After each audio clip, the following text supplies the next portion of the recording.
তার কারণ কি জানেন? আল্লাহ পাক রব্বুল আলামিন নিজেই বলছেন সূরা নিসার মধ্যে, আফালা ইয়াতাদাব্বারুনাল কুরআন ওয়ালাউ কানা মিন ইনদি গায়রিল্লাহি লাওয়াজাদু ফীহি ইখতিলাফান কাসীরা। এই বই ভুল না থাকার কারণ হলো ভুলের ঊর্ধ্বে সমস্ত সৃষ্টিরা, কোনো মাখলুক ভুলের ঊর্ধ্বে নন। যদি কোনো মানুষ, কোনো মাখলুক এই বইকে লিখত, এই বইকে রচনা করত, তাহলে এই বইয়ে ভুল থাকার অবকাশ ছিল। পৃথিবীর মানুষেরা, তোমরা কি কোরআন নিয়ে গবেষণা করো না? তোমরা কি কোরআন নিয়ে পড়াশোনা করো না?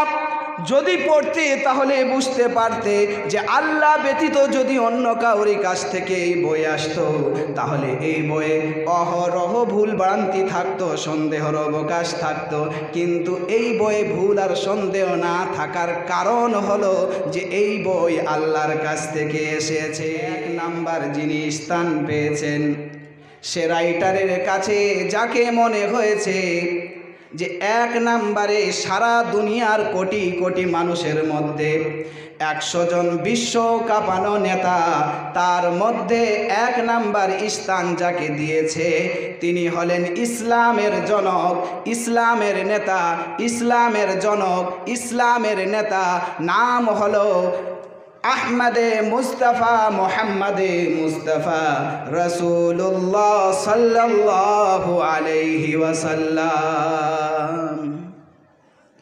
যখন এই বইয়ের প্রচার প্রসার হলো, সাথে সাথে মাইকেল হার্টসকে এবার বিভিন্ন দিক থেকে প্রশ্নর মুখোমুখি হতে হলো।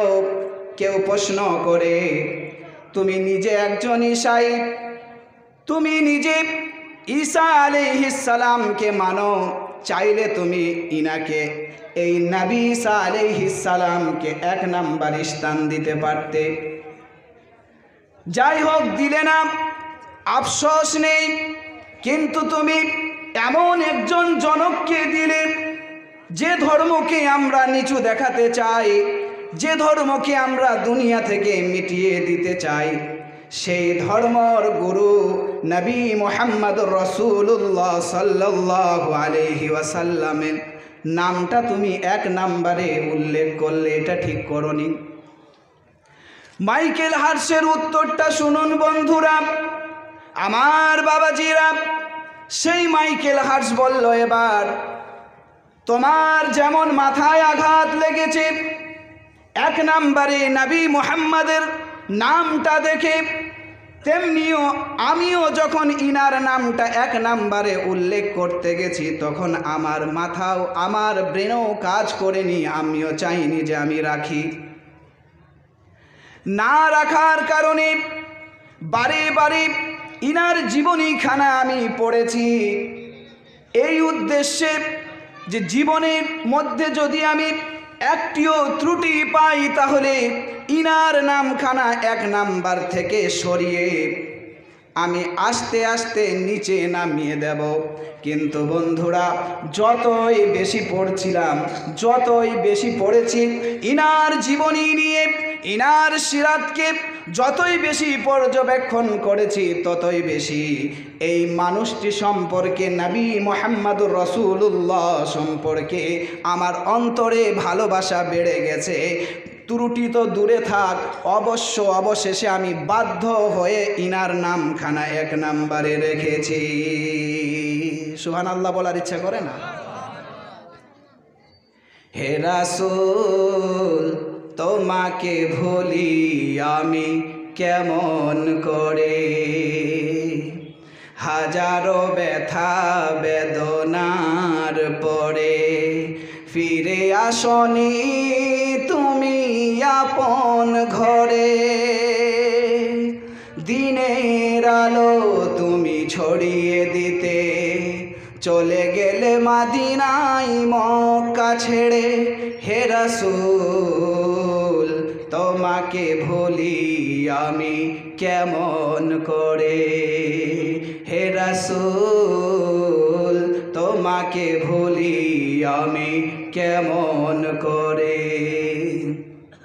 খেয়ে না খেয়ে দিন প্রচারের কাজে নিজেকে দিয়েছ বিলিয়ে। খেয়ে না খেয়ে দিন প্রচারের কাজে নিজেকে দিয়েছ বিলিয়ে। তায়েফের কাফিরেরা চিনল না সে আলোকে।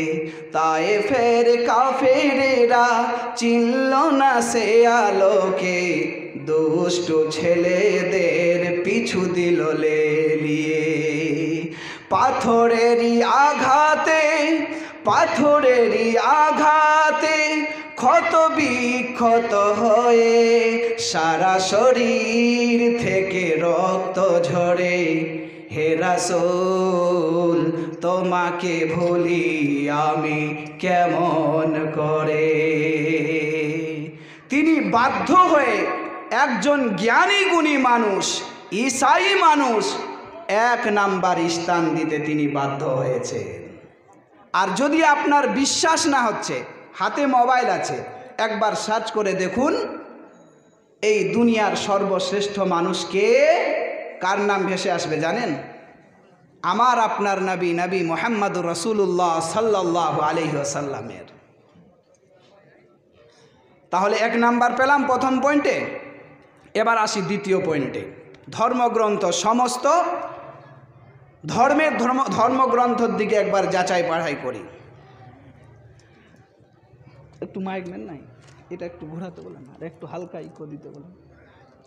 মাইকম্যান হালকা একটু ইকো একটু বলেন, আছে মাইকম্যান? যাই হোক, আপনি যদি কোথায় আছে একটু এখানে আসবে। আপনি যদি দুনিয়ার ধর্মগ্রন্থগুলিকে যাচাই করার জন্য বেরিয়ে যান, তাহলে আপনি দেখতে পাবেন যে দুনিয়ার যত ধর্মগ্রন্থ আছে সব ধর্মগ্রন্থই নিজের আসল অস্তিত্বতে হারিয়ে ফেলেছে। যে অবস্থায় অবতীর্ণ হয়েছিল সেই অবস্থাকে তার অনুসারীরা পরিবর্তন করতে করতে তার আসল অস্তিত্বকে যেন হারিয়ে ফেলেছে। এবার বলুন, যার আসল অস্তিত্বই বাকি নেই তাতে সত্য কতটুকু থাকতে পারে? অবশ্যই মিথ্যা ঢুকবে।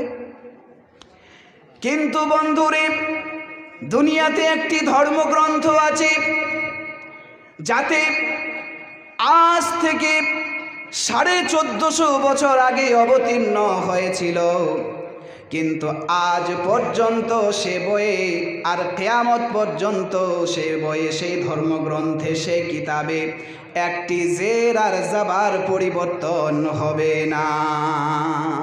তার কারণ হলো বন্ধুরে, এই ধর্মগ্রন্থের মালিক যিনি আল্লাহ, তিনি বলছেন ইন্না নাহনু নাযালনা যিকরা ওয়া ইন্না লাহু লাহাফিজুন। হে দুনিয়ার মানুষেরা, মনে রাখো একটি কথা, এই ধর্মগ্রন্থকে আমি অবতীর্ণ করেছি এবং এই ধর্মগ্রন্থকে হেফাজতে রাখার দায়িত্ব আমি নিলাম। তোমাদের কাউরি টেনশন নিতে হবে না। তার কারণে আজ পর্যন্ত এই বইয়ে একটি জের জাবারও পরিবর্তন হয়নি। বন্ধুরে, সেই বইয়ের নাম হলো কোরআন। কোরআন খোলা মাত্রই আপনি দেখবেন গ্রন্থারের প্রশংসা শুরু হয়ে যায়। আলহামদুলিল্লাহি রাব্বিল আলামিন আর রহমানির রহিম মালিকি ইয়াউমিদ্দিন। পড়তে পড়তে এগোবেন।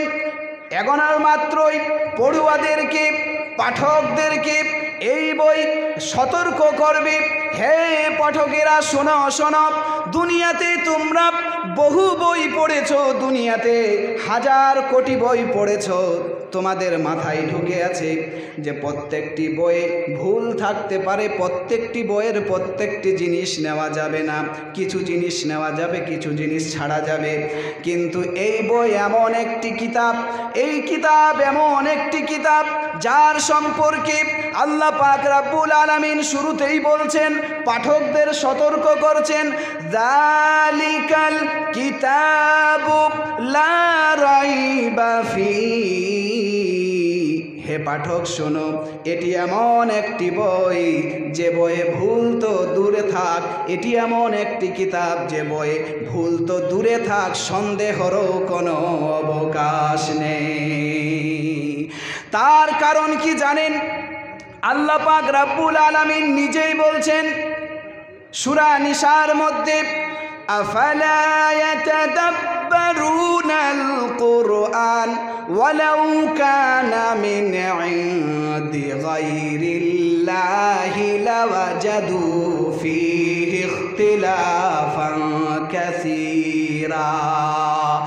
এই বইয়ে ভুল না থাকার কারণ হলো ভুলের ঊর্ধ্বে সমস্ত সৃষ্টিরা, কোনো মাখলুক ভুলের ঊর্ধ্বে নন। যদি কোনো মানুষ, কোনো মাখলুক এই বইকে লিখত, এই বইকে রচনা করত, তাহলে এই বইয়ে ভুল থাকার অবকাশ ছিল। কিন্তু এই বই এমন একজন মালিক রচনা করেছেন, এই বইয়ের গ্রন্থার, এই বইয়ের রাইটার, এই বইয়ের মালিক এমন একজন আল্লাহ, যিনি ভুল এবং সঠিককে সৃষ্টি করেছেন। সুতরাং এই বইয়ে ভুল হওয়ার কোনো চান্স নেই। তাই আল্লাহ পাক রব্বুল আলামিন বললেন, আফালা ইয়াতাদাব্বারুনাল কুরআন। হে পৃথিবীর মানুষেরা, তোমরা কি কোরআন নিয়ে গবেষণা করো না? তোমরা কি কোরআন নিয়ে পড়াশোনা করো না? যদি পড়তে তাহলে বুঝতে পারতে যে আল্লাহ ব্যতীত যদি অন্য কাউরি কাছ থেকে এই বই আসতো, তাহলে এই বইয়ে অহরহ ভুল ভ্রান্তি থাকতো, সন্দেহের অবকাশ থাকতো। কিন্তু এই বইয়ে ভুল আর সন্দেহ না থাকার কারণ হলো যে এই বই আল্লাহর কাছ থেকে এসেছে। আর যদি এই কথা কেউ না মানতে চান আপনারা যে এই বই শ্রেষ্ঠ বই, এই বই আল্লাহর কাছ থেকে এসেছে, এই বইয়ের মধ্যে কোনো ভুল নেই, আপনি যদি না মানতে চান, কিংবা আপনার বন্ধু না মানতে চায়, দুনিয়ার কোনো মানুষ যদি না মানতে চায় এই কথা, তাহলে তাকে বলে দিন কোরআন একটি সহজ চ্যালেঞ্জ দিয়েছে, সেই চ্যালেঞ্জটি অ্যাকসেপ্ট করে নিক। অ্যাকসেপ্ট করলেই কোরআন যেন নিচে চলে আসবে, কোরআন যেন বিফল হয়ে যাবে, কোরআন হেরে যাবে। সেই চ্যালেঞ্জটি কি হলো? ওয়া ইন কুনতুম ফি রাইবিম মিম্মা নাযালনা আলা আবদিনা ফাআতু বিসূরাতিন মিন মিসলিহি ওয়াদউ শুহাদাআকুম মিন দুনিল্লাহি ওয়া ইন কুনতুম সাদিকিন। হে দুনিয়ার মানুষেরা, ওয়া ইন কুনতুম ফি রাইবিম মিম্মা নাযালনা আলা আবদিনা, আমি আমার বান্দার উপর যে কিতাব অবতীর্ণ করেছি, সেই কিতাবের মধ্যে যদি তোমার কোনো প্রকারের সন্দেহ থাকে, কোন রূপের যদি ছোট্ট হোক বড় হোক যদি সন্দেহ আছে, তাহলে তুমি এক কাজ করো, তোমাকে বড় কাজ করতে হবে না। এই কোরআনের মতো গোটা কোরআন নয়, এই কোরআনের মতো 10টি সূরা নয়, এই কোরআনের মতো একটি সূরা, তাও আবার সূরা বাকারার, সূরা আল ইমরান, সূরা নিসার মতো বড় সূরা নয়, বরঞ্চ এই কোরআনের সবচেয়ে ছোট সূরা। ইন্না আ'তাইনাকাল কাউসার ফাসাল্লি লিরাব্বিকা ওয়ানহার ইন্না শানিআকা হুয়াল আবতার। এই তিনটি আয়াতের সমান একটি সূরা লিখে নিয়ে আসো। যদি তোমার সন্দেহ আছে কোরআন সম্পর্কে কিছু, তাহলে এই তিনটি আয়াতের সমান সূরা তোমরা লিখে নিয়ে আসো। যদি লিখে নিয়ে আসতে পারো তাহলে তোমরাই জয় হবে, তোমরাই বিজয় হবে, এই কোরআন হেরে যাবে। আর এই চ্যালেঞ্জ কোরআন যখন থেকে অবতীর্ণ হয়েছে কিয়ামত পর্যন্ত এই চ্যালেঞ্জ থাকলো। আজ পর্যন্ত কেউ পেরেছে? আফসোস এখন লাগে, জানেন, এত টেকনোলজির যুগ আপনারা দেখতে পাচ্ছেন, কেউ যদি এই চায়না কিংবা জাপানেরা ডুপ্লিকেট কিছু বানিয়ে দিচ্ছে টেকনোলজির দ্বারাই, আপনাকে ধরা মুশকিল হয়ে যাচ্ছে।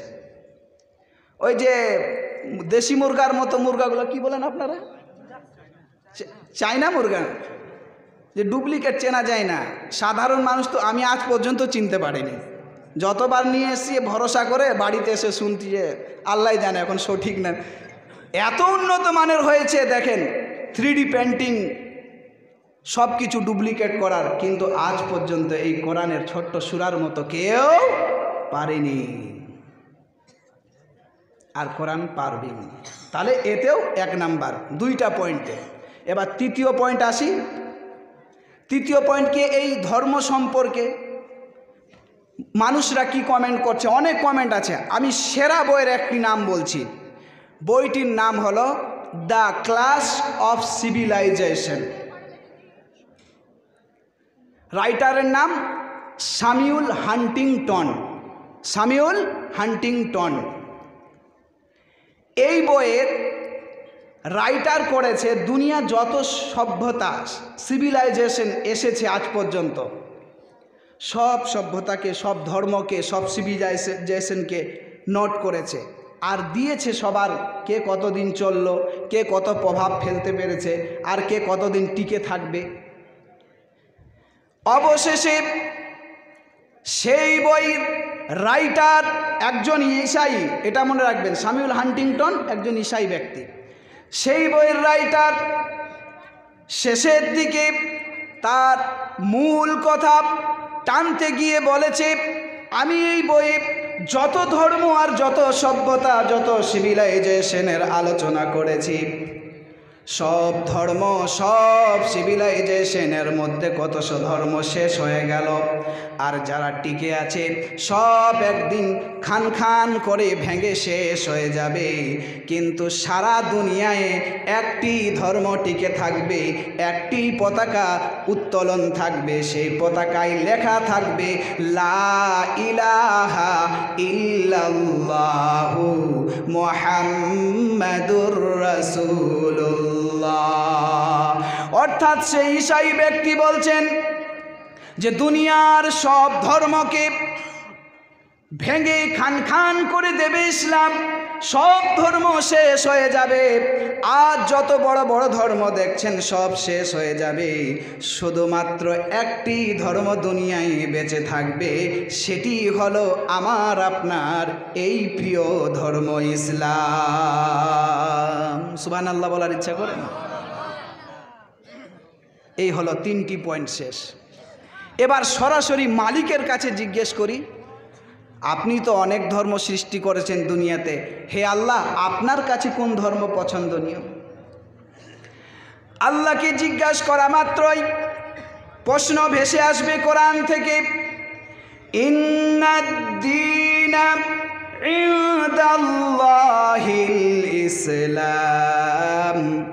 আল্লাহ বলছেন, হে দুনিয়ার মানুষেরা শোনো শোনো, দুনিয়াতে বহু ধর্ম আছে, তার মধ্যে আমার কাছে একমাত্র পছন্দনীয় আর মনোনীত ধর্ম হলো ইসলাম। 4টা পয়েন্টেই শ্রেষ্ঠ প্রমাণ হলো কিনা, উত্তম প্রমাণ হয়েছে কিনা? তাহলে বলুন এবার যখন 4টা পয়েন্টে উত্তম হলো, শ্রেষ্ঠ হলো, তো এবার মানব কি আমরা দৈনন্দিন জীবন কোন ধর্ম দিয়ে কাটাবো? যেটা সবচেয়ে উত্তম, সবচেয়ে সেরা সেটাই। আর সবচেয়ে সেরা তাহলে কি হলো? ইসলাম। তার মানে এবার শুরু হচ্ছে যে ইসলামেই অনুযায়ী আমাদের জীবন যাপন করতে হবে। এবার আপনার প্রশ্ন জাগতে পারে, সাধারণ ব্যাপার, মানুষের মাইন্ড প্রশ্ন জাগতেই পারে। প্রশ্ন কি জাগবে? মাওলানা সাহেব, আপনি তো এতক্ষণ ধরে ইসলাম প্রমাণ করলেন 1 নাম্বার, মানলাম, মেনেও গেলাম। প্রশ্ন হলো যে এবার যারা ইসলামের অনুসারী হবে, অর্থাৎ মুসলমানেরা, তাহলে এরাও তো সবচেয়ে উন্নত মানের, সবচেয়ে ওপর পদে, সবচেয়ে শ্রেষ্ঠ হওয়া উচিত। কিন্তু আজ তো সম্পূর্ণ বিপরীত হচ্ছে। Chechnya, Bosnia, Myanmar, Japan, Bhutan, Sri Lanka, America, যে কোনো দুনিয়ার, এমনকি ইন্ডিয়াতে কোনো সময় গো হত্যা, মব লিঞ্চিং, কোনো সময় আবার লাভ জেহাদ, কোনো সময় এনসিআর, এনপিআরের নামে এই মুসলমানদেরকেই কাটা হয়, মারা হয়, তাদের লাঞ্ছিত বাঞ্ছিত করা হয়। তাহলে এটা কেমন করে হচ্ছে? এর কারণটা কি? সবচেয়ে শ্রেষ্ঠ ধর্ম মানে মুসলমানেরা, তারপরেও এরা লাঞ্ছিত বাঞ্ছিত, এর কারণটা কি? এর কারণ বন্ধুরা একটাই, আমরা আসল ইসলাম মানি না, পিওর ইসলাম মানি না, পিওর ইসলাম মানি না। আল্লাহ পাক রাব্বুল আলামিন বললেন, ইয়া আইয়ুহাল্লাযীনা আমানু দুখুলু ফিস-সিলমি কাফাহ ওয়া লা তাত্তাবিউ খুতুওয়াতিশ শাইতান ইন্নাহু লাকুম আদুউম মুবিন। হে ঈমানদারগণেরা, হে মুমিনেরা, তোমরা ইসলামে পুরোপুরি রূপে নিক্ষেপ হও, পুরোপুরি রূপে মানো। আর যারা এক তো সর্বপ্রথম পুরোপুরি মানি না, আর যারা মানি পিওর ইসলাম মানি না। যদি আমরা পিওর ইসলাম মানতাম, পিওর ইসলাম মানতাম, তাহলে সেই দিনের সাহাবারা, সেই দিনের আরববাসীরা, যারা সাধারণ মানুষ ছিল, যাদেরকে সব দেহাতি মনে করত, যাদেরকে নিয়ে রোম আর ফ্রান্স আর পারস্য আর মিশর, ইরাকরা দেখলেই হাসি ঠাট্টা মনে করত যে এরা দেহাতি মানুষ, এরা কিছুই জানে না, এরা সব সময় পর্জা হয়েছিল। আরবের বুকে কেউ বাদশা তৈরি হয়নি, আরবকে কেউ নিজের কন্ট্রোলে নেওয়ার চেষ্টা করেনি। তার কারণ হলো আরবে কোনো ভালো ফসল, কোনো ভালো রিজিক ছিল না সেই সময়, তাই আরবকে নিয়ে খেলামেলা ছিনিমিনি করা হতো। কিন্তু সেই আরববাসীরাকে সারা দুনিয়ায়, এমনকি রোম আর পারস্য, মিশর, ইরান, ইরাক, সারা দুনিয়ায় রাজা বানিয়ে দিয়েছিল সেই দেহাতি মানুষগুলিনকে। সেই দেহাতি মানুষগুলিনকে, সেই প্রজারূপে থাকা মানুষগুলিনকে সারা দুনিয়ার বাদশা বানিয়ে দিয়েছিল। এমনকি রোম আর পারস্যরা যদি মুসলমানদের নাম শুনত, হজরত উমরের নাম শুনত, থরথর করে কাঁপত। এই ক্ষমতা কে দিয়েছিল এই সাধারণ মানুষগুলিনকে? কে তাদের মধ্যে এত গুণ সৃষ্টি করেছিল? এই পিওর ইসলাম। আপনি বলবেন তাহলে আমরা কি মানি? হ্যাঁ, আপনি ইসলাম মানেন, কিন্তু ইসলামের সাথে আপনি দাদা হুজুরের দিন মিলিয়ে দিয়েছেন, আপনি ইসলামের সাথে বাবা হুজুরের দিন মিলিয়েছেন, আপনি ইসলামের সাথে মাওলানা হুজুরের দিন মিলিয়েছেন, আপনি ইসলামের সাথে বড় বড় আলিমদের কথা ঢুকিয়ে দিয়েছেন, যা পুরোপুরি ইসলাম না। এটা পুরোপুরি ইসলাম হলো, আল্লাহর রসুল বললেন, হে দুনিয়ার মানুষ শুনো, তারাকতু ফীকুম আমরাইন, আমি তোমাদের মধ্যে 2টি জিনিস ছেড়ে যাচ্ছি, লান তাযিল্লু মা তামাসসাকতুম বিহিমা কিতাবাল্লাহি ওয়া সুন্নাতি রাসূলি। তোমরা যদি এই 2টি জিনিসকে শক্ত করে ধরে রাখো, এই 2টি জিনিসকে শক্ত করে ধরে রাখো, কোরআন এবং আমার সহি সুন্নাহকে ধরে রাখো, তাহলে তোমরা কোনোদিন পথভ্রষ্ট হবে না, তোমাদের কেউ কোনোদিন লাঞ্ছিত বাঞ্ছিত করতে পারবে না। কিন্তু আমরা এদিকে ভুলে গেছি, আজ এই চলছে দুনিয়া। ভুল আমাদের, আমরা ইসলাম বুঝতে পারলাম না।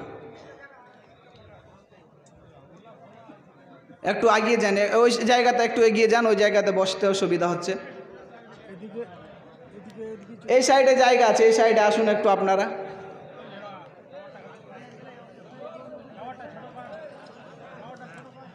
একটু এগিয়ে যান এই সাইডে, এই সাইডে।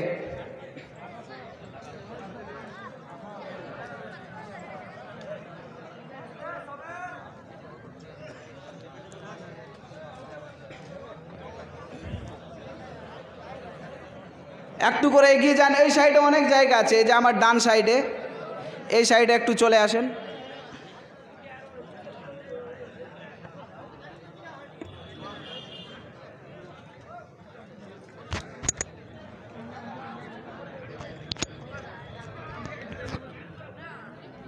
হ্যাঁ শুনুন, কোথায় ছিলাম ভুলে গেলাম। যাই হোক, পিওর ইসলাম মানতে হবে। আসসালামু আলাইকুম। আপনারা চুপচাপ সরেন, কথা বলবেন না, আওয়াজ করবেন না, চুপচাপ এগিয়ে আসেন, আওয়াজ করবেন না। বিশৃঙ্খল মনে হচ্ছে, চুপচাপ এগিয়ে যান, আওয়াজ করবেন। হ্যাঁ, এবার কথা হলো যে মাওলানা সাহেব, ঠিক আছে, আজ থেকে আমরা পিওর ইসলাম মানব, দৈনন্দিন জীবন কাটাবো ইসলামের, একটু আমাদের পয়েন্টগুলো দেন, পিওর ইসলামের পয়েন্ট কি কি। তো মনে রাখতে হবে, ইসলামের সর্বপ্রথম পয়েন্ট হলো সমাজের মধ্যে যেটি বাস্তবায়ন করতে হবে সেটি হলো তাওহীদ, যেটি সুন্দরভাবে হাদিসে বর্ণনা হয়েছে। বুনিয়াল ইসলাম ও আলা খামসিন শাহাদাতি আল্লাহ ইলাহা ইল্লাল্লাহ ওয়া আন্না মুহাম্মাদার রাসূলুল্লাহ ওয়া ইকামিস সালাহ ওয়া ইতাইজ যাকাহ ওয়া সাওমি রমজান ওয়া হাজ্জি বাইতিল্লাহ। সর্বপ্রথম বাস্তবায়ন করতে হবে এই ফরজ জিনিসগুলি। তার মধ্যে সর্বপ্রথম হলো শাহাদাতি আল্লাহ ইলাহা ইল্লাল্লাহ, এক আল্লাহর উপর ভরসা করতে হবে, এই কথার স্বীকার করতে হবে যে আল্লাহ ব্যতীত সত্য মাবুদ কেউ নেই। শুধু স্বীকার নয়, অন্তর থেকে মেনে নিতে হবে, ঈমান নিয়ে আসতে হবে। একেই বলা হয় তাওহীদ। যদি আপনার কাছে তাওহীদ আছে তাহলে আপনি সফল মুসলমান, সফল মুমিন। তার কারণ হলো আল্লাহ পাক রব্বুল আলামিন তাওহীদকে এত ভালোবাসেন, এত ভালোবাসেন যা দুনিয়ার অন্য কোনো জিনিসকে ভালোবাসেন না। এক কথায় যদি বলা যায়, দুনিয়াতে এত নবীর আগমন যে ঘটেছে সবই তাওহীদ কায়েম করার জন্য। তাওহীদের সম্পর্কে যার পিওর তাওহীদ আছে তার জন্য একটি সুসংবাদ শুনুন, একটি হাদিস তিরমিজি শরীফের। আল্লাহর রাসূল বলছেন, হাসরের ময়দানে আমার উম্মতের মধ্য থেকে একজন ব্যক্তিকে নিয়ে আসা হবে সমস্ত মানুষের সামনে, আর নিয়ে আসার পর তার গুনহার রেজিস্টার, তার গুনহার খাতাগুলি তার সামনে খুলে দেওয়া হবে। আর সেই খাতাগুলি 1 নয়, 2 নয়, 10 নয়, 50 নয়, বরঞ্চ 99খানা গুনহার খাতা তার সামনে খুলে দেওয়া হবে। আর প্রত্যেকটি খাতা এত বড় হবে, এত বড় হবে যে আপনার সেই মানুষের কিংবা যে যত উপস্থিত মানুষ আছে তাদের চক্ষু যত দূর পর্যন্ত যাবে তার গুনহার খাতা এক একটি এত বড় হবে। এই করে করে 99টি গুনহার খাতা তার সামনে রেখে দেওয়া হবে। সেই বান্দাকে জিজ্ঞেস করা হবে, হে বান্দা, আল্লাহ পাক রব্বুল আলামিন বলবেন, এই যে গুনহার খাতা তোমার সামনে রাখা হয়েছে, তোমাকে কি মনে হচ্ছে এই গুনহা লিখতে গিয়ে আমার ফেরেশতারা, আমার মুহাফিজরা বেশি লিখে দিয়েছে নাকি তোমার সাথে অন্যায় অত্যাচার করেছে নাকি? বান্দা মাথা নিচু করে বলবে, না আল্লাহ করেনি, আমি করেছি তাই লিখেছে। আল্লাহ দ্বিতীয় প্রশ্ন করবে সেই বান্দাকে, আচ্ছা তুমি যে এত গুনাহ করেছ এর কারণ কি, এর উজর কিছু আছে তুমি পেশ করবে? বান্দা আস্তে করে বলবে, না আল্লাহ আমার কোনো উজর নেই, আমি গুনাহ করেছি। আচ্ছা বলুন, এত যখন গুনাহ আছে তা আপনার কি মনে হচ্ছে এই বান্দা কোথায় যাবে, জাহান্নামে না জান্নাতে? কোথায় যাবে? জাহান্নামে যাবে অবশ্যই। কিন্তু দেখুন আল্লাহ পাক রব্বুল আলামিন তখন সেই বান্দাকে বলবে, ও বান্দা দাঁড়া, তোর সাথে আজকে জুলুম করা হবে না, অন্যায় অত্যাচার করা হবে না। আল্লাহ পাক রব্বুল আলামিন তার কাছ থেকে একটি ছোট্ট চিঠি, কাগজ, বিতাকা কার্ড বের করবেন। সেই কার্ডে লেখা থাকবে আশহাদু আল্লা ইলাহা ইল্লাল্লাহু ওয়া আশহাদু আন্না মুহাম্মাদান আবদুহু ওয়া রাসূলুহু। আল্লাহ পাক রব্বুল আলামিন বলবেন, তোর এই নেকিটি আছে, হাজারো গুনাহ থাক, কিন্তু এই নেকি আছে তোর, এই তৌহিদের নেকি আছে। আর এটি কোন তৌহিদ? অর্থাৎ সে খালিস দিনে দুনিয়াতে স্বীকার করেছিল যে আমি এক আল্লাহর উপরে ঈমান রাখব, এক রাসূলকে মানব। সেই নেকিটি তার সেই কার্ডে লেখা ছিল। আল্লাহ বলবে, যা বান্দা, এবার তুই যা সেই দাঁড়িপাল্লার কাছে গিয়ে দাঁড়া। বান্দা বলবে, আল্লাহ আমার এত গুনাহ আর শুধুমাত্র এইটুকুন নেকি, আপনি আমাকে কথাই পাঠাচ্ছেন, আমাকে লজ্জা করছে। আল্লাহ পাক রব্বুল আলামিন বলবেন, যা দাঁড়া তুই দাড়িপাল্লার কাছে। বান্দা গিয়ে দাঁড়াবে। এবার তার গুনহার খাতাগুলি, রেজিস্টারগুলি এক পাল্লাতে চাপা হবে। 99খানা খাতা যেমনই চাপা হবে, পাল্লাটা নিচে নেমে সেটে যাবে মাটির সাথে। এবার দ্বিতীয় পাল্লায় সেই কলেমা, সেই পিওর তৌহিদের নেকি বিতাকাটি দ্বিতীয় পাল্লায় যেমনই রাখবে আল্লাহ পাক রব্বুল আলামিন। বন্ধুরে, খুশি হয়ে যান, সেই পিওর তৌহিদের কত পাওয়ার দেখুন, শুধুমাত্র একটি কার্ডে লেখা আছে। যেমনই দ্বিতীয় পাল্লায় রাখবে, 99খানা খাতার পাল্লাটা ছেড়ে যাবে, আর এই বৃত্তাকার পাল্লাটা যেন নিচু হয়ে ভারী হয়ে যাবে। সুবহানাল্লাহ। এই হলো তৌহিদের পাওয়ার।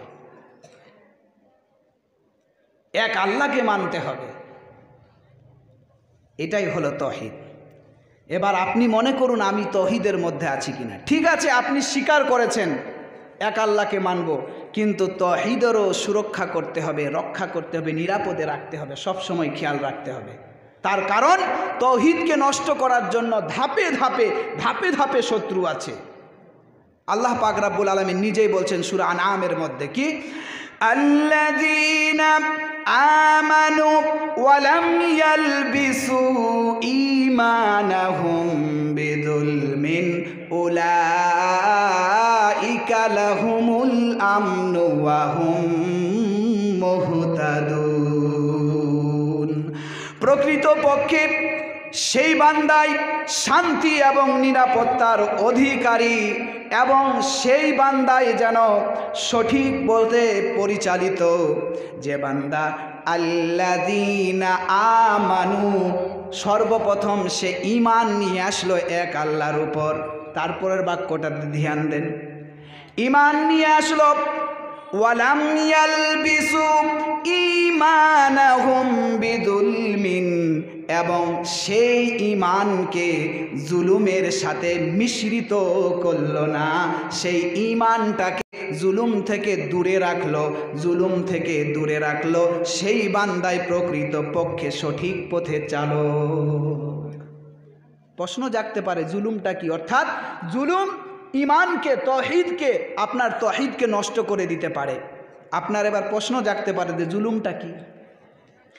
জুলুমটা হলো, মনে করুন সূরা লুকমানে আল্লাহ পাক রব্বুল আলামিন বলছেন, وَإِذْ قَالَ لُقْمَانُ لِابْنِهِ وَهُوَ يَعِظُهُ يَا بُنَيَّ لَا تُشْرِكْ بِاللَّهِ إِنَّ الشِّرْكَ لَظُلْمٌ عَظِيمٌ।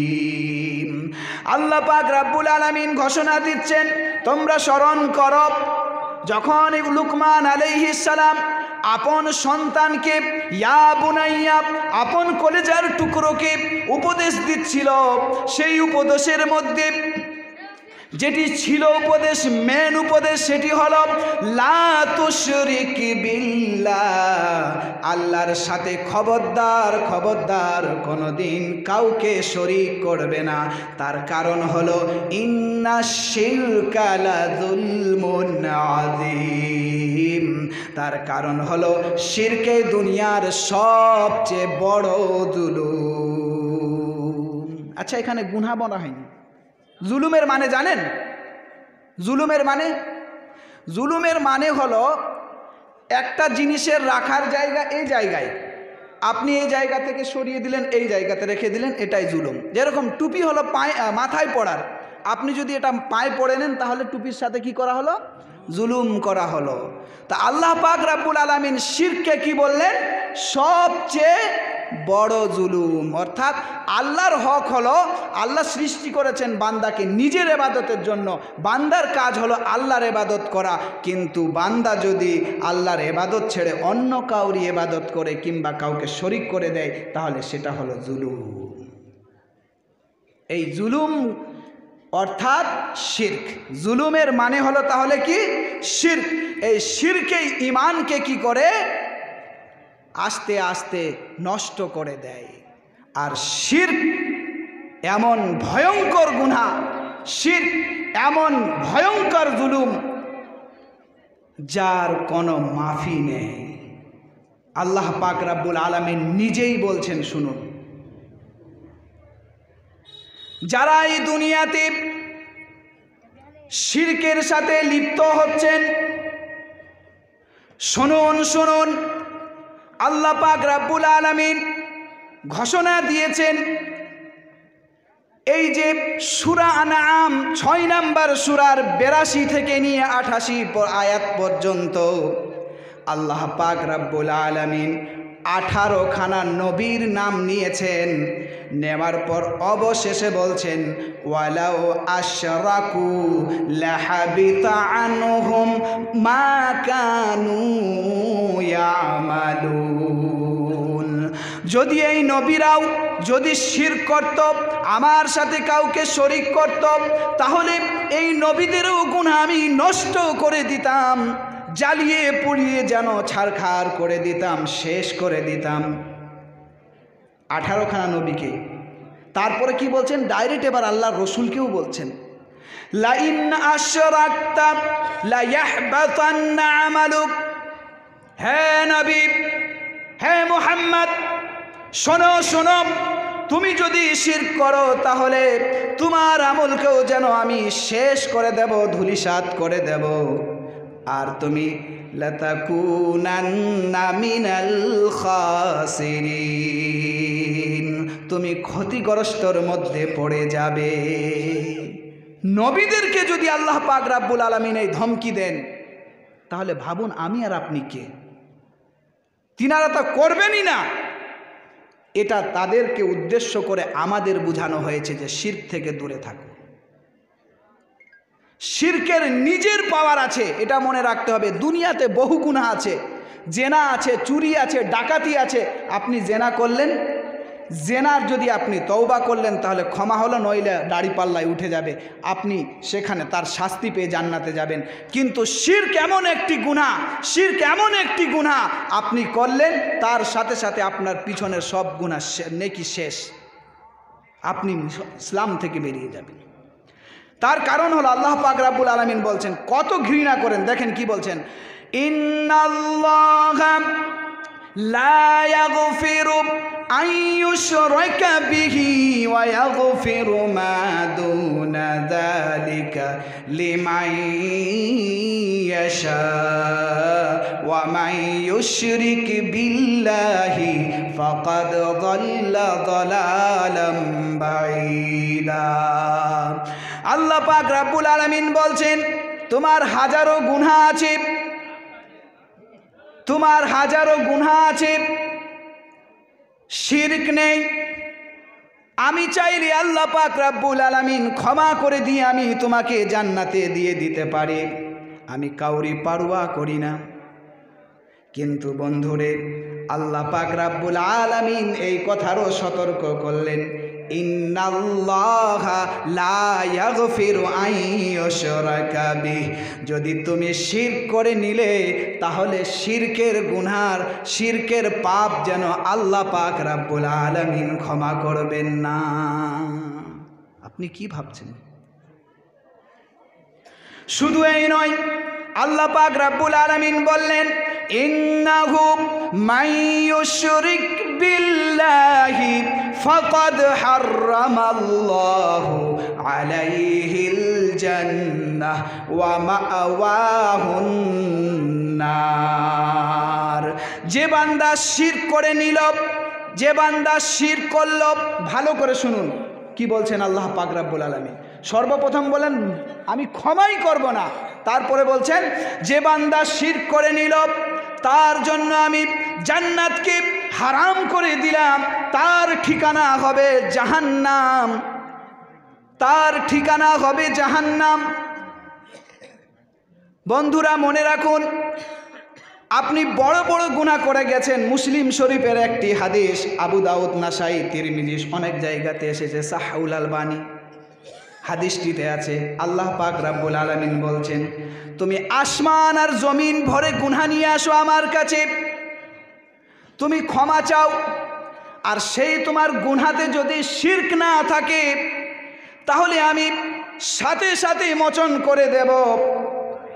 আমি কাউরি পারোয়া করি না, শর্ত হলো তোমাকে শিরক করতে হবে না।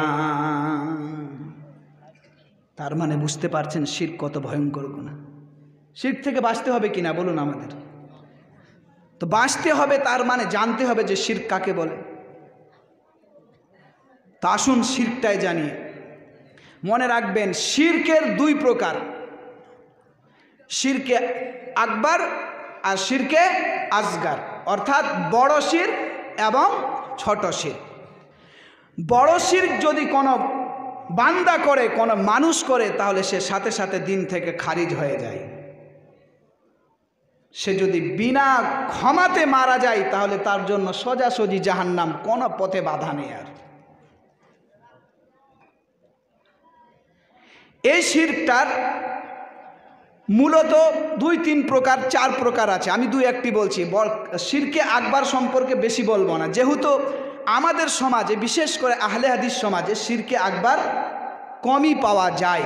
তারপরেও যদি কেউ করে আছেন তাহলে সাথে সাথে তওবা করুন, সাথে সাথে তওবা করুন, এখনই করুন, এখনই করুন। হয়তো যদি মারা যান এই অবস্থায় তাহলে আপনার পথ নেই আর। শিরকে আকবার বলা হয় আল্লাহ ব্যতীত অন্য কাউরি ইবাদত করা, কিংবা আল্লাহর ক্ষমতার সাথে কাউকে শরীক করে দেওয়া।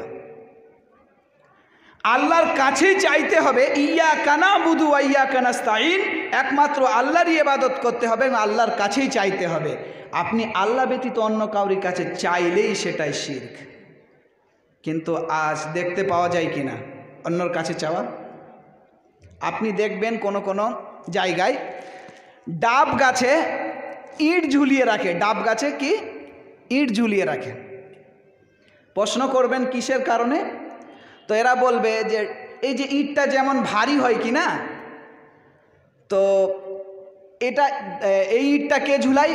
মহিলারা যাদের সন্তান হয় না, 2 বছর 4 বছর হয় না, তারা ঝুলায়। তো তাদেরকে যখন জিজ্ঞেস করবেন যে কেন ঝুলিয়েছ, বলে এই ইটটা যেমন ভারী হয় তেমনি 2-1 মাস পরেই মেয়েদের গর্ভ, পেট ভারী হয়ে যায়।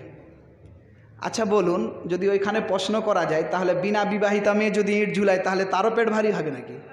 হবে? হবে না। এগুলো সব ভণ্ডামি। আরও শুনুন, কোনো কোনো জায়গায় আপনি দেখবেন তেল মেখে মহিলারা বলে, দে রে বেটা ওরে বাবা দে, একখানা বেটা দে, তুই না দিলে বেটা আব্বা দিবে কে। গান গেয়ে গিয়ে তারা আব্বার কাছে বেটা চাই। আরে তুমি যে আব্বার কাছে চাইছো তার বাড়ির খবর নাও আগে, তার কাছে বেটা আছে কিনা, তারই বেটা হয়েছে কিনা। তো তোমাকে কি ফ্যাক্টরি খুলে আছে যে একখানা বেটা দিয়ে দিবে? তারই বেটা হয়েছে কিনা এটাই সন্দেহ, আর তুমি তার কাছে বেটা চাইছো।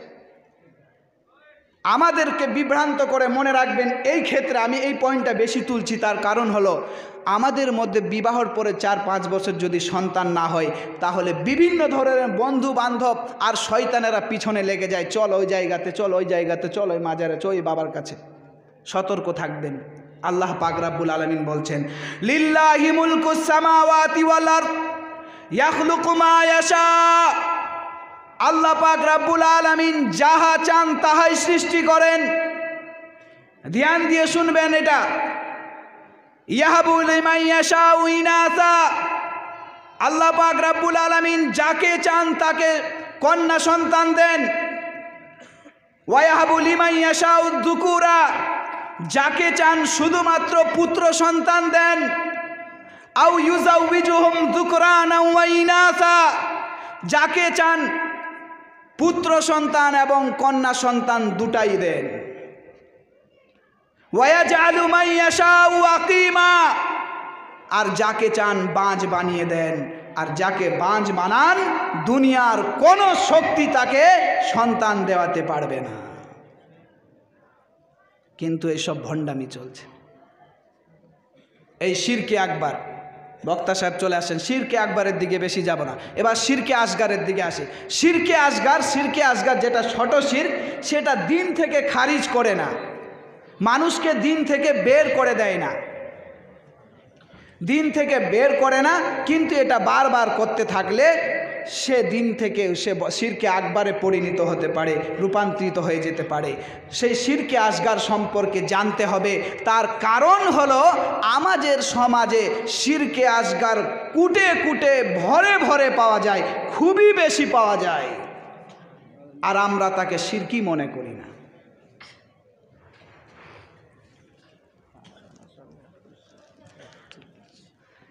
এখন আর কি বিস্তারিত আপনাদের শিরকে আসগার বলবো?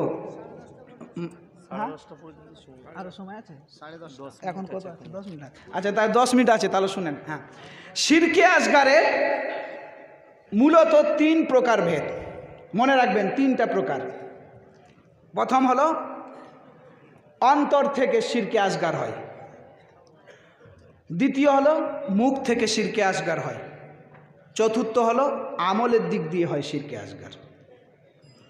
তা আসুন একটা একটা পয়েন্ট শুনে নিন। সর্বপ্রথম অন্তরেরটা আল্লাহ রসুলকে জিজ্ঞেস করা হলো। আল্লাহ রসুল নিজে বলছেন আগে যে আমি উম্মতের উপর যেটা সবচেয়ে বেশি ভয় সেটা হলো শিরকে আসগারের। কি বলছেন হাদিস? ইন্না আখওয়াফা মা আখাফু আলাইকুমুশ শিরকুল আসগার, আমি যে তোমাদের উপর ভয় করি সবচেয়ে বেশি ভয় সেটা হলো শিরকে আসগার। তার কারণ হলো শিরকে আসগারকে মানুষ গুনাহই মনে করে না। আল্লাহ রসুলকে জিজ্ঞেস করা হলো শিরকে আসগারটা কি? আল্লাহ রসুল বললেন রিয়া, দেখানোর জন্য কোনো কাজ করা। মান সাল্লা ইউরাই ফাকাদ আশরাকা, যে ব্যক্তি দেখানোর জন্য নামাজ পড়লো সে শিরক করলো।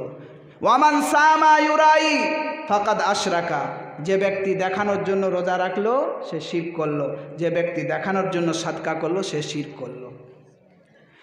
বন্ধুরে, সেই দিন হাসরের ময়দানে আল্লাহ পাক রব্বুল আলামিন বান্দাদের তার বদলা দিতে আরম্ভ করবেন। এমন সময় কিছু বান্দা থাকবে তাদের আমল বহু থাকবে, তারপরেও আল্লাহ পাক রব্বুল আলামিন বলবেন না তোকে দেওয়া হবে না তোর আমলের বদলা। কেন? প্রশ্ন কেন? তার কারণ কি জানেন? আল্লাহ পাক রব্বুল আলামিন বলবেন অবশ্যই আমি তোর আমল দেখতে পাচ্ছি, কিন্তু তোর এইসব আমল দুনিয়াতে মানুষকে দেখানোর জন্য করা হয়েছিল কিংবা কাউকে দেখানোর জন্য করেছিলি, সুতরাং এর বদলা যা তার কাছেই চা, আমার কাছে এর বদলা পাবি না। কোথায় যাবেন যদি আল্লাহই কথা বলে দেন? একটি হাদিস আছে, শুনেন, হালকা শর্টে শোনাচ্ছি। একজন ব্যক্তি শহীদ হয়েছে, শহীদকে নিয়ে আসা হবে আল্লাহর সামনে। আল্লাহ বলবেন হে বান্দা তুমি দুনিয়াতে কি করে আসলে? বান্দা বলবে আল্লাহ পাক রব্বুল আলামিন আমি তোমার জন্য জান দিয়ে এসেছি দুনিয়াতে, আর কি চাইছেন? আল্লাহ পাক রব্বুল আলামিন বলবেন যে তুমি জান দিয়েছ, সেই সময় যুদ্ধ করেছিলে, জিহাদ করেছিলে শুধুমাত্র নিজের ক্ষমতা দেখানোর জন্য। তুমি চাইছিলে মানুষ তোমাকে বীর যোদ্ধা বলুক, মানুষ বলেছে, সুতরাং তোমার আর কোনো আমল নেকি আমার কাছে নেই, এর বদলা কিছুই পাবে না। সাহাব ফেরেশতারা যেন তাকে ধরে মুখের ভরে ছেঁচড়াতে ছেঁচড়াতে জাহান্নামের মধ্যে দিয়ে দিবে। শহীদের মতো বড় কাজ, তারপরেও তাকে জাহান্নামে যেতে হবে। বন্ধুরে, দ্বিতীয় জন ব্যক্তি আলিম কারি সাহেব, আল্লাহ যেন বাঁচিয়ে নেয় আমাদেরকে। আলিম কারি সাহেব আসবেন, আল্লাহ পাক রব্বুল আলামিন বলবেন, হে বান্দা তুমি দুনিয়াতে কি করে এসেছিলে বলো। বান্দা বলবে, আল্লাহ তোমার দিন শিখেছিলাম, তোমার দিন প্রচার করেছিলাম, কেরাত করেছিলাম, কোরআন পড়েছিলাম। আল্লাহ পাক রব্বুল আলামিন বলবেন, অবশ্যই পড়েছো, কিন্তু তুমি এই জিনিস আমাকে রাজি করার জন্য করো নাই, আমাকে খুশি করার জন্য করো নাই, বরঞ্চ মানুষকে দেখানোর জন্য করেছিলে। তারপর ফেরেশতারা সেই আলিমকে সে কারিকেও যেন ধরে ছেঁচড়াতে ছেঁচড়াতে মুখের ভরে জাহান্নামে দিয়ে দিবে। আল্লাহ যেন এখান থেকে বাঁচিয়ে নেয়। তৃতীয় জন ব্যক্তিকে নিয়ে আসা হবে, সে দুনিয়াতে খুব বেশি সাদকা খায়রাত করত। আল্লাহ পাক রব্বুল আলামিন বলবে, বলো কি করেছে তুমি দুনিয়াতে? তোমাকে মাল দিয়েছিলাম। বান্দা বলবে, আল্লাহ আমার মালের বেশিরভাগ অংশ তোমার রাস্তায় দান করে দিয়েছিলাম। আল্লাহ পাক রব্বুল আলামিন বলবেন, অবশ্যই তুমি দান করেছিলে, কিন্তু আমাকে রাজি খুশি করার জন্য নয়, বরঞ্চ তুমি মানুষকে দেখানোর জন্য, সুতরাং এর বদলা কিছুই পাবে না। তাকেও ধরে মুখের ভরে ছেঁচড়াতে ছেঁচড়াতে জাহান্নামে দিয়ে দেওয়া হবে। আমরা রিয়াটাকে হালকা মনে করি। আমাদের সমাজে পাওয়া যায় না রিয়াকারী? একটা ছেলে সারা জীবন নামাজ পড়েনি, যেদিন তাকে দেখতে এসেছে বিয়ের জন্য, সে মসজিদে চিনে না, কিন্তু সেদিন সুন্দর করে পাঞ্জাবি ও টুপি লাগিয়ে মসজিদে গিয়ে উল্টা মনে বসে গেছে। ও তো জানে না মসজিদে কোন মনে বসতে হয়। এখন বাড়ির লোক এসে বেহাই বউ দেখতে, ছেলে দেখতে, তো ভালো করে নামাজে যেতে হবে। আমরা নিজেই কতদিন রোজা রাখছি, সাদকা খায়রাত করছি মানুষকে দেখানোর জন্য, আমরা নিজেকে শুধরে নিই। এটা শিরকে আসগার, রিয়াকারী। আল্লাহর জন্য করতে হবে। দ্বিতীয় হলো মুখের দ্বারাই, শর্টে বলছি, দ্বিতীয় হলো মুখের দ্বারাই। মান হালাফা বিগাইরিল্লাহি ফাকাদ আশরাকা, যে ব্যক্তি আল্লাহ ব্যতীত অন্য কাউরি কসম খেলো সে বান্দা শিরক করলো। আমাদের সমাজে পাওয়া যায় কিনা? চোখের কিরা খাই কিনা? আমরা চোখের কিরা খাওয়া যায় কিনা? খাই মানুষ। বাবার কিরা, মার কিরা, কোরআনের কিরা, মসজিদের কসম, যা কিছু আল্লাহ ব্যতীত যারই কসম খাওয়া হবে সব শিরকে আসগার। এই কসমগুলেন সাবধান, এই কসম থেকে বিরত থাকেন। যদি কসম খেতেই হয় তাহলে আল্লাহর খেতে হবে, এর বাইরে কসম খাওয়া চলবে না। হ্যাঁ, কসমের ক্ষেত্রে আরেকটি হাদিস মনে চলে আসলো। আমরা ব্যবসা বাণিজ্য করি, সবাই বেশিরভাগ ব্যবসায়িকরা একটু ধ্যান দিয়ে শুনবেন। ব্যবসা বাণিজ্য করি, আল্লাহ পাক রব্বুল আলামিন, আল্লাহ রাসূল বলছেন, তিনজন ব্যক্তির দিকে আল্লাহ কিয়ামতের দিন তাকাবেন না। এক, যে কাপড় গুটির নিচে পড়ে। দ্বিতীয়, যে উপকার করেছে, সে উপকারকে মানুষের সামনে বলে বেড়ায় যে আমি তার উপকার করেছি। তৃতীয় হলো যে ব্যবসা বাণিজ্যর মাল বিক্রি করে মিথ্যা কসম খেয়ে, সে বান্দার দিকেও আল্লাহ তাকাবেন না। আপনার 10 টাকার জিনিস 20 টাকায় বিক্রি করবেন, তো আপনাকে কসম খাওয়ার দরকার কি আছে যে আমি 15 টাকায় নিয়েছি? আপনি বলেন 10 টাকায় নিয়েছি, নাহলে আমি 20 টাকায় দিব, 20 টাকায় দিব, নিবে নাও, নাহলে চলে যাও। সিধা ব্যাপার। এটা মুখের শিরক। এবার আমরা আমলে যেটা শিরক করি সেটা হলো এই যে আমাদের এখন যদি খুঁজা যায় কম করে 10 থেকে 20টা ছেলের পাওয়া যাবে, কাউরি কালো ধাগা, লাল ধাগা, গলায় ধাগা, তাবিজ, এই সব কি আছে, ইন্নার রুকা ওয়া তামাইমা ওয়া তিওয়ালাতা শিরকুন, এই সব শিরকে আসগার। রুকা হলো গায়ের সারি ঝাড়ফুঁক। আপনি যার কাছে ঝাড়ফুঁক করতে যাবেন, আপনাকে যাচাই বাছাই করা উচিত যে সে কি পড়ে আমাকে ঝাড়ফুঁক করে দেয়, কোরআন হাদিসের বাইরে কিছু বলে নাকি। আপনাকে ঝাড়ফুঁক করা ইসলাম অনুমতি দিয়েছে কি, ওয়ানুনাজ্জিলু মিনাল কুরআনি মা হুয়া শিফাউন ওয়া রাহমাতুল লিল মুমিনিন, কোরআনের মধ্যে মুমিনের জন্য শিফা এবং রহমত আছে। আপনি সূরা ইখলাস, সূরা নাস, সূরা ফালাক, সূরা ফাতিহা আর যেগুলিন কোরআন হাদিস থেকে প্রমাণ, সেগুলিন পড়ে খুব ফুঁক দেন, কোনো মানা নেই। কিন্তু গায়ের সারি ঝাড়ফুঁক যে করছে সেও শিরক করছে, আপনি যাচ্ছেন, আপনিও সতর্ক হয়ে যান, আপনার দ্বারা ওইটা শিরক। দ্বিতীয়, মানাতা আর ওয়াত্তামাইন, তাবিজ বাঁধা, ওয়াত্তামাইন। মান তাআল্লাকা তামিমান ফাকাদ আশরাকা, মান তাআল্লাকা তামিমাতান ফাকাদ আশরাকা। যে ব্যক্তি তাবিজ, ধাগা আর ইত্যাদি যা কিছু আছে যে গলায় বাঁধে, হাতে বাঁধে, সবে শিরকে আসগার। একটা হাদিস আছে, আল্লাহর রসুল একদিন একজনকে দেখলেন, এক সাহাবীকে বা এক ব্যক্তিকে, যে হাতের মধ্যে কাড়া আছে, একটা ধাগা বেঁধে আছে। আল্লাহ রসুল জিজ্ঞেস করলেন, কী ব্যাপার, এটা কেন বেঁধেছো? সে বান্দা বলল, সে ব্যক্তি বলল, আমার একটা অসুখের জন্য বেঁধেছি, এটাতে অসুখ কমে। আল্লাহ রসুল বললেন, ইমবিদ হা আনকা, তাড়াতাড়ি খুলে ফেলো, ফাইন্নাকা ইন তামুত, যদি তোমার মৃত্যু হয়ে যায় এই অবস্থায়, তাহলে ওয়াকিল তা ইলাই, তাহলে তোমাকে সাথে সাথে এর দিকেই করে দেওয়া হবে, এর সাথেই যুক্ত করে দেওয়া হবে। আপনি সহজ ভাবছেন? পায়ে ব্যথা হয় না, আপনি কালো ধাগা বেঁধে দিলেন, আপনার মাথায় কাজ করে না যে ধাগা আমি সৃষ্টি করব, আমি বানাবো, সেই ধাগা আপনার কেমন করে রক্ষা করতে পারে? লেবু, কাউরি বাড়িতে দেখবেন লেবু, লঙ্কা, এইসব আমি সৃষ্টি করছি, আমি এগুলো উৎপাদন করছি, আর আমার এগুলোতে অসুখের ঠিক হবে? আসুন তারপরে, হ্যাঁ, মানাতা আর রাফান, কেউ যদি কোনো কাহিন জ্যোতিষীর কাছে যায় আর ফাসআলাহু আন শাই, সে যদি কোনো কিছু জিজ্ঞেস করে, তাহলে লাম তুকবাল্লাহু সালাতু আরবাঈনা লাইলা, তার 40 দিনের ইবাদত কবুল। খালি জিজ্ঞেস করলেই 40 দিনের নামাজ কবুল হবে না। আপনি বলছেন হয়তো আমি তো নামাজই পড়ি না, তো 40 দিন আর 50 দিন কি আছে? তো অন্য হাদিস লেন, মানাতা আর রাফান আও কাহিনান ফাসাদ্দাকাহু বিমা ইয়াকুলু, কেউ যদি জ্যোতিষী, কাহিন আর গণকের কাছে যায় আর সে যা বলল সেটার যদি বিশ্বাস করে, ফাকাদ কাফারা বিমা উনজিলা আলা মুহাম্মদ, তাহলে মুহাম্মদ রাসূলুল্লাহ সাল্লাল্লাহু আলাইহি ওয়াসাল্লামের উপর যা অবতীর্ণ হয়েছে সেই জিনিসের অস্বীকার করলো। আরও ভয়ঙ্কর। টাকা হারিয়ে গেছে, আপনি দৌড়িয়ে গেছেন যে আমার টাকাটা কোথায় গেছে, ভবিষ্যতের কথা জানা, এই সব কিছু হাত দেখিয়ে যে কোনো প্রকারের সব এইসব শিরক, এখান থেকে শুধরান। আর আরেকটা আছে যেটা আমরা কুসংস্কার বলি,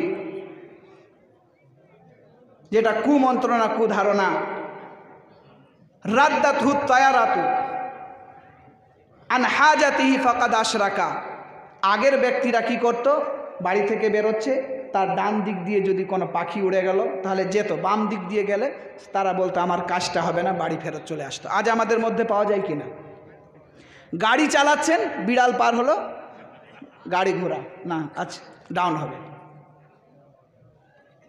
সন্ধ্যাবেলায়, সকালবেলায় যদি, হ্যাঁ যাই হোক, আচ্ছা ইনশাআল্লাহ আগামীতে আরও যদি সময় পাই এর বিস্তারিত আলোচনা করব, এর আরও বিষয় ছিল।